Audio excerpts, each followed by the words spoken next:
England continued their tour of New Zealand on Tuesday with the third of 4 matches as they took on the Crusaders in Christchurch. Stuart Lancaster picked an all-change starting 15 from the side that lost out narrowly on Saturday to the All Blacks, with uncapped Leicester lock Ed Slater skippering the side. Slater was one of 4 England debutants, along with Alex Waller, Henry Trinder and Anthony Watson. The Crusaders were missing some of their star names but still had international experience in the form of George Whitelock, Tom Taylor, Andy Ellis and Matt Todd, who had been released from the New Zealand Test squad to take his place on the bench. The hosts came into the game on good form with only 1 loss in their last 8 matches. However, it was their opponents who burst out the blocks. Some fine work by the forwards helping to set the platform before a blistering turn of pace from fly half Danny Cipriani, coupled with a fine inside ball, provided the opening try through hooker Joe Gray.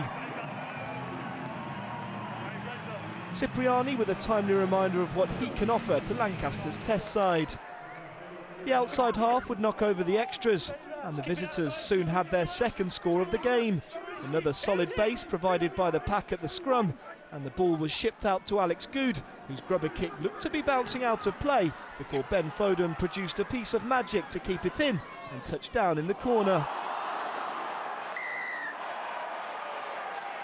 This time Cipriani couldn't add the extras, but a flying start from the tourists saw them lead by 12 points to 0 with just 6 minutes on the clock. The home side looked to grow back into the game with the help of some crunching tackles. Jordan Tafua making his presence known to his opposite number James Haskell, and after some concerted pressure they soon had a try of their own. All Black Todd with the pickup and crash over to bring the scores to 12-7 following a Taylor conversion.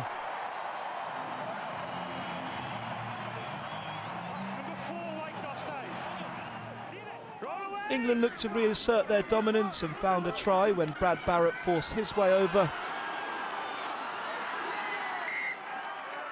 Try is good, James.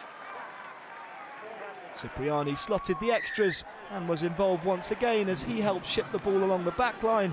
Some good hands involving Henry Trinder helping to locate Goode, who straightened up and touched down to extend England's lead. Another Cipriani conversion, seeing them 26-7 ahead at half-time. In a far more closely fought second half, it took until just before the hour mark to see the first point scored. Substitute fly half Stephen Myler with the clever flick back inside to Pennell, whose deft offload set Watson flying, and the Bath winger jinked his way through 2 tackles to score under the posts.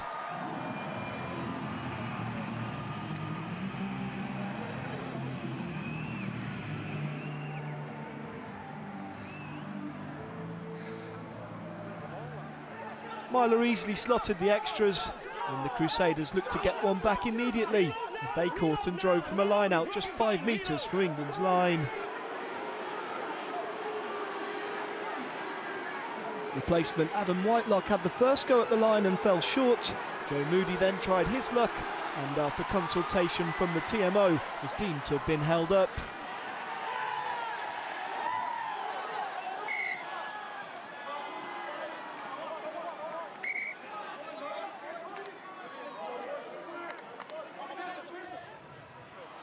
No try, scrum, red ball. With the game ticked over 80 minutes, it looked as if the scoring was over. However, the visitors had one last effort in them. As the Crusaders attempted to run the ball from their own 22, England turned it over, and after the ball found its way to Barritt, his neat chip through was weighted perfectly for Pennell to touch down.